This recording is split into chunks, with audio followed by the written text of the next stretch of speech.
it seems like in the last few decades, people interested in religion and ecology focused a lot on Native American religions and how they treated the world very ecologically.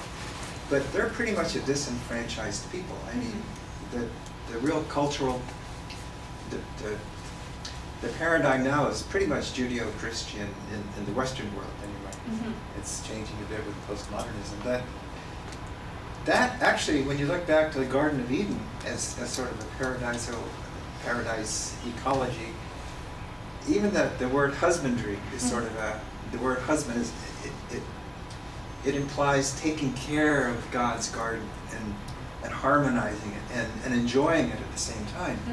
And it seems that Christianity and Judeo-Christianity has lost that in modernism, because modernism came along and science and conquest, and they looked at nature more or less as something that could be exploited for the glory of God instead of cared for, nurtured, and appreciated. Do you see any return to the idea of husbanding the Garden of Eden? I mean, I've heard some things about some fundamentalist groups are disagreeing with the George Bush idea, you know, and trying to start thinking about ecology.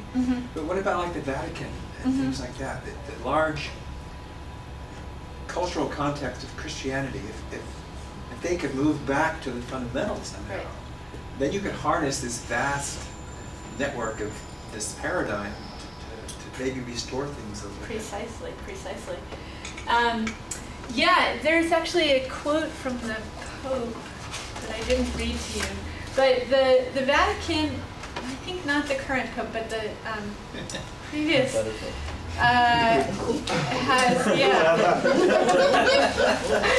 has actually been fairly outspoken, especially around the issue of social justice and how environmental devastation harms the least the most, and therefore caring Christians have a responsibility to care for the environment, to help those humans who are least able to manage and have a healthy environment.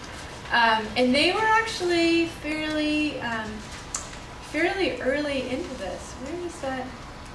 Yeah, in 1990, Pope John Paul II, in his World Day of Peace message, called on Christians and non-Christians alike to, quote, recognize their obligation to contribute to the restoration of a healthy environment. 1990, so that was a while back. And there have been subsequent messages about the obligation of Christians to, like I said, look out for the least among us and then consequently care for the natural environment. They've been pretty outspoken on climate change and the possibility of climate refugees from the low-lying island nations, so seeing that as an issue of environmental justice. And then the National Religious Partnership for the Environment is a coalition of leaders from the mainstream denominations, Christian denominations, and Jewish tradition, who have tried to galvanize their congregations around. What is that name of that? National Religious Partnership for the Environment. I can write a couple.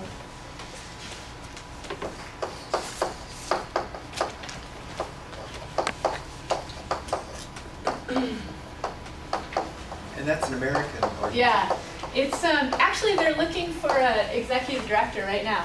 So if any of you are nearly done, and apparently the founding director is going to or has retired. Right now they're based in Massachusetts. I don't know if they're going to move their locus of operations, but so they. Is it really broad? Like, does it include a lot of fundamentalist groups? No, it's more of the mainline Protestant groups. Then there is Creation Care. That's a more evangelical group. Creation Care. And I don't know if any of you remember this campaign, What Would Jesus Drive, a few years ago, maybe 5 years ago, 10 years ago. But there was an anti-SUV movement, so they were slapping WWJD stickers on cars.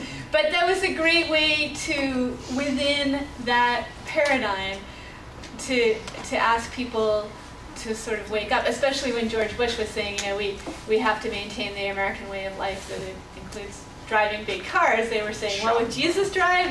Probably not an SUV. He would walk. Where would he shop? Yeah, right. Or he'd drive a donkey, right?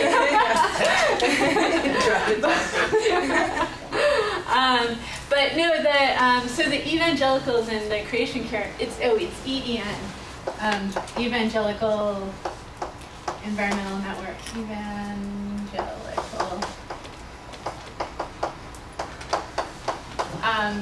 have been very active in promoting a biblically based understanding of creation care.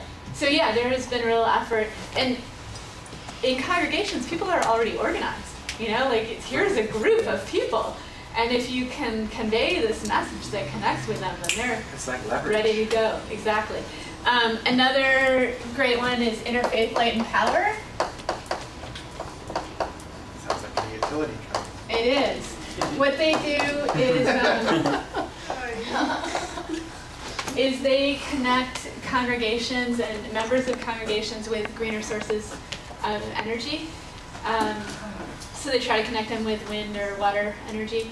And it was started by Sally Bingham, who's up here at Grace Cathedral in San Francisco.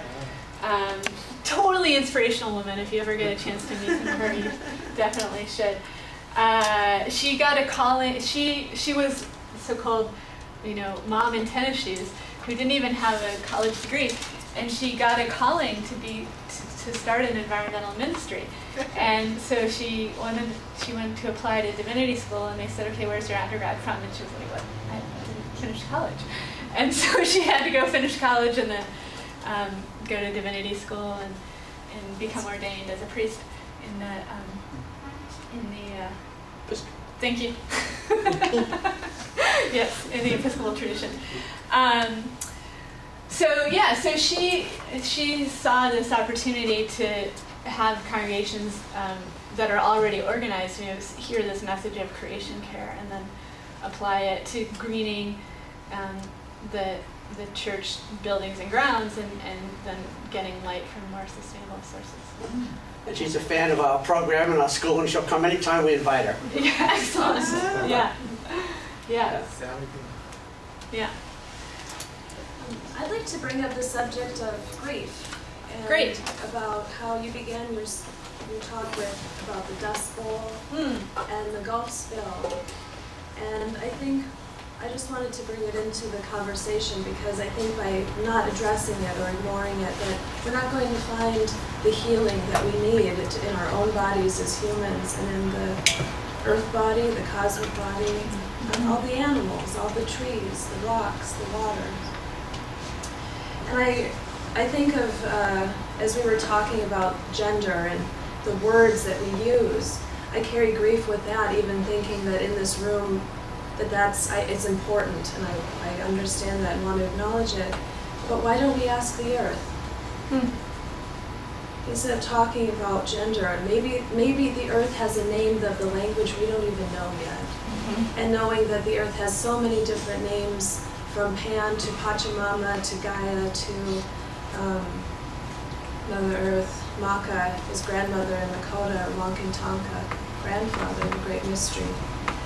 And I wonder how difficult it can be to think about that when we're in boxes and looking around the room and seeing how everything is so square and so boxed in, and the only things that are round, which is the shape of our home, is that pot over there where the plant is coming out of, the light which is helping us see, and the ends of the chalk that is helping your ideas communicate through us through a tool, and the dream catcher, or a clock, telling us the time, or that our dreams will get stuck and the good ones safely through.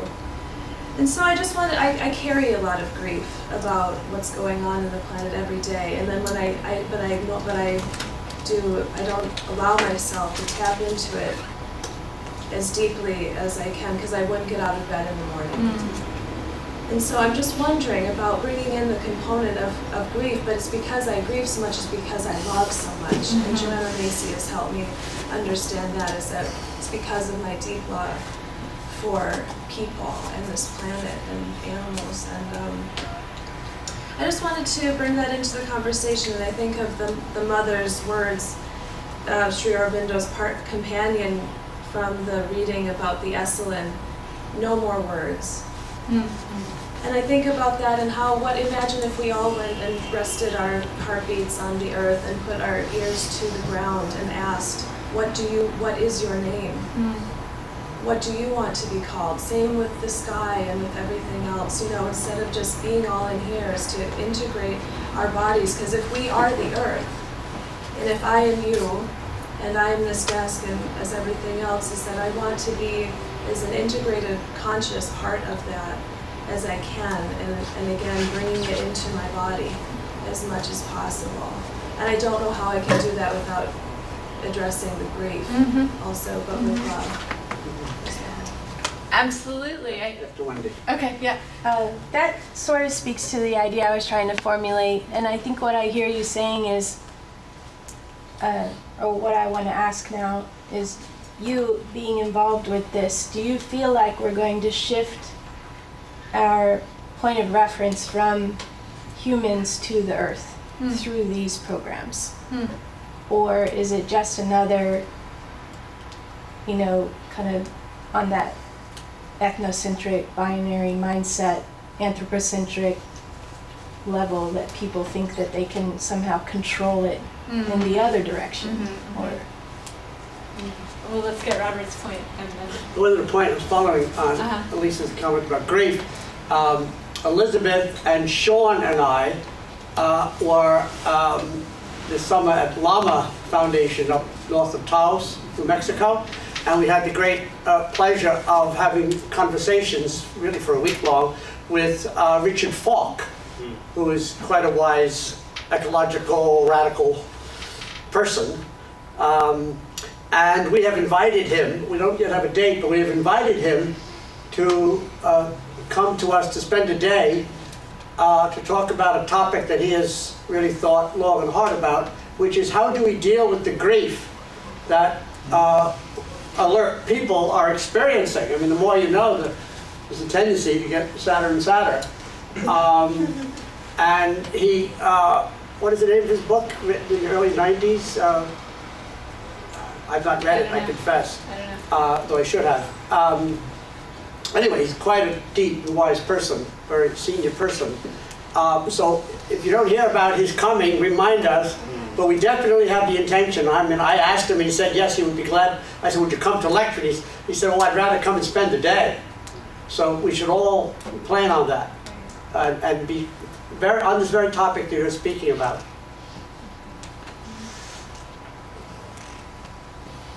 yeah, it's a big, to answer both of your, to engage with both of your questions. I can't answer them, but it's a really big issue, and I think that Joanna Macy's work is very important in helping recognize the grief and not suppress it, and try to work through it and transform it rather than suppress it. I think that part of the obliviousness that the general American culture exhibits right now is because of this absolutely unacknowledged grief, and there's no way to approach it because it's so huge.